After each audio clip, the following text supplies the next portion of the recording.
Asian students are often known for being extremely strong in school. They study hard, they practice for long hours, they respect teachers, they perform well in exams, they become excellent doctors, engineers, programmers, researchers, and managers. In many classrooms, Asian students are trained to be disciplined, accurate, and consistent, and this creates a very powerful kind of talent. But then one uncomfortable question appears.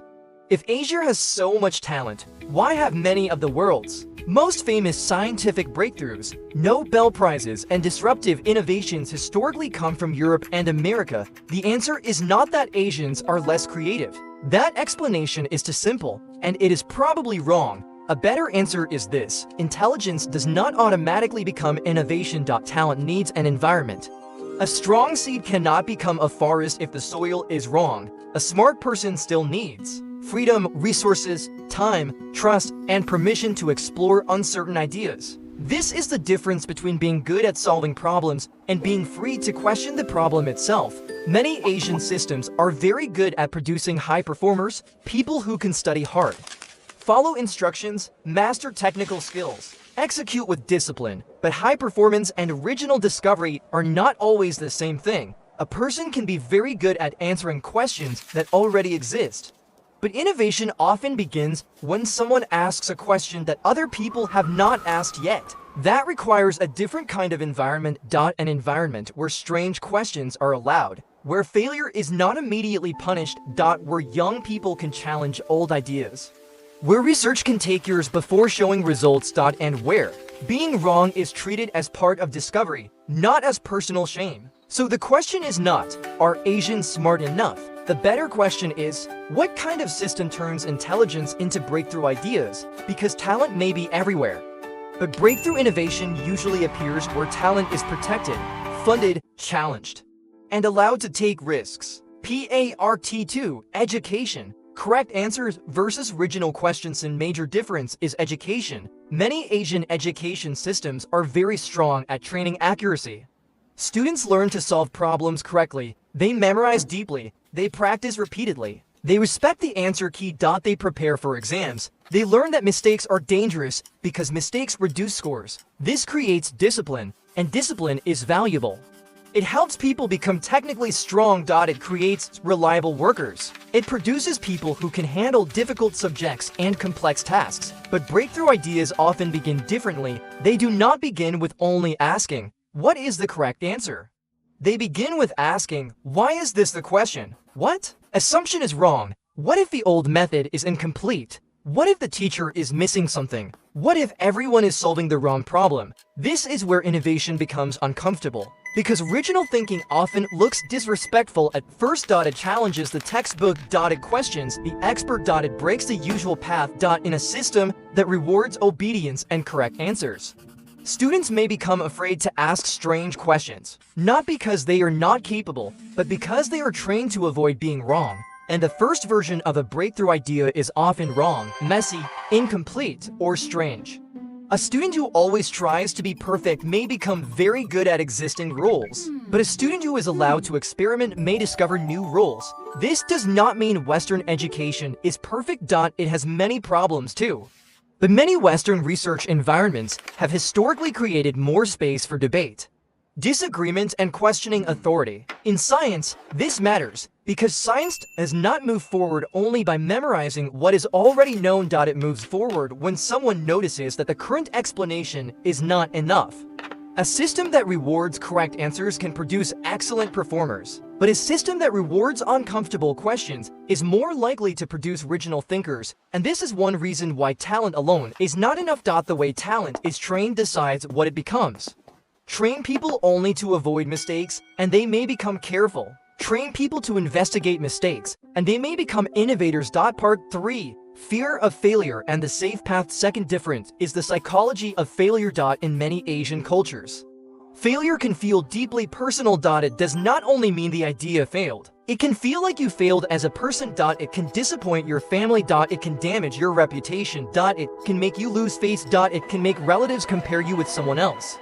So many talented people choose safer paths, a stable job, a respected title, a clear career ladder, a reliable income, a profession that makes the family proud. There is nothing wrong with choosing stability. For many people, stability is rational, especially if their family has sacrificed a lot for their education. But breakthrough innovation is rarely stable at the beginning. A new theory may look strange, a startup may fail, a risky experiment may produce nothing for years, a researcher may spend a decade on a question with no guarantee. A founder may be rejected many times before anything works. Innovation requires uncertainty, and uncertainty is emotionally expensive. If failure is punished too heavily, people learn to avoid risky ideas. They may still work very hard, they may still become excellent at execution, but they may avoid the kind of uncertainty that creates new discoveries. This is why some systems produce people who are very strong at improving existing things, but less willing to create something completely new.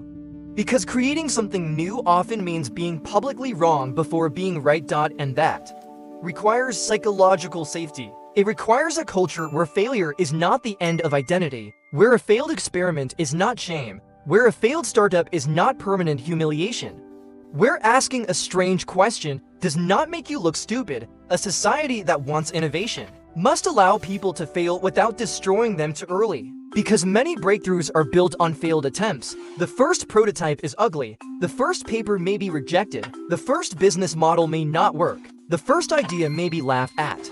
But if people are allowed to keep learning, failure becomes data. If they are not allowed to fail, they may choose never to begin.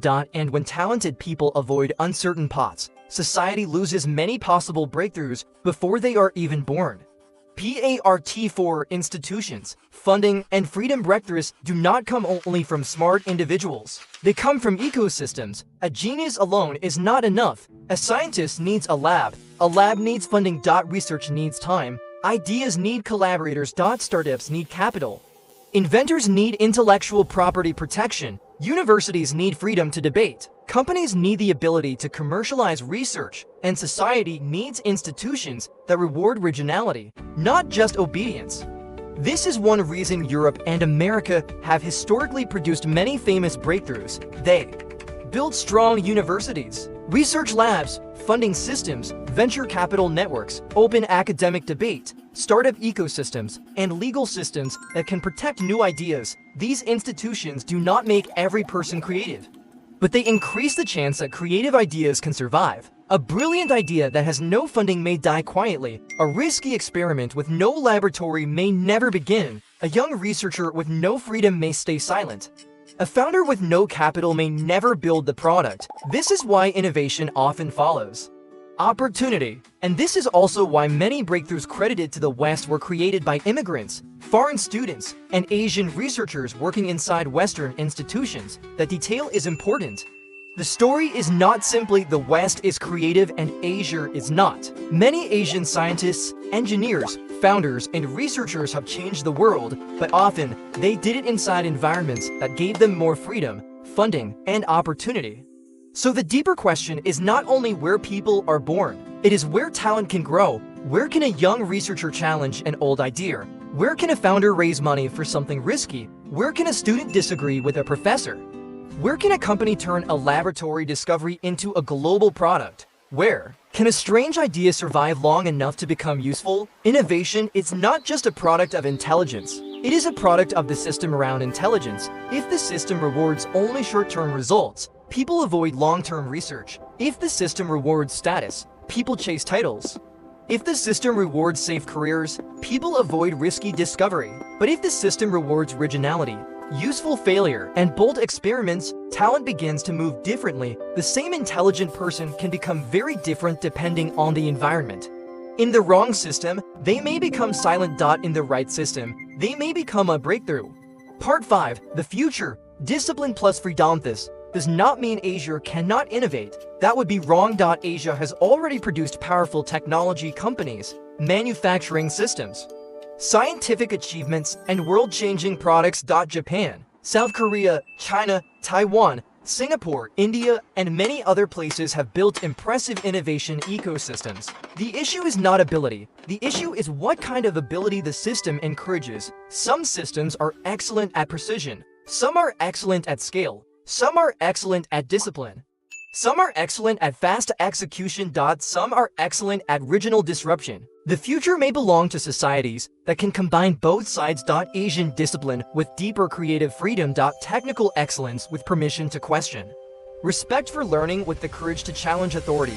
Hard work with psychological safety. Execution with imagination, because following a path is valuable, but creating a new path requires something different. It requires people who can ask strange questions, fail without being destroyed, disagree without being punished, experiment before they are certain, and think beyond the answer. Key: a student who only learns to be correct may become useful, but a student who learns to question may become original.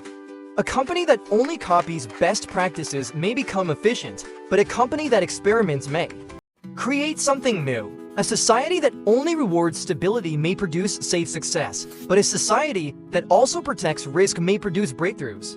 So maybe the real question is not, why are Asians smart but fewer breakthroughs come from Asia? Maybe the real question is, what happens when Asian talent is placed inside a system that rewards originality, risk, and freedom? The answer may already be visible. Many Asian scientists, founders, engineers, and creators have changed the world when given the right environment. Talent was never missing. The system around talent was the key. Intelligence can help you solve problems, but innovation begins when you are allowed to question the problem itself. And when discipline meets freedom, something powerful happens. People do not only become good at the game, they begin to change the game.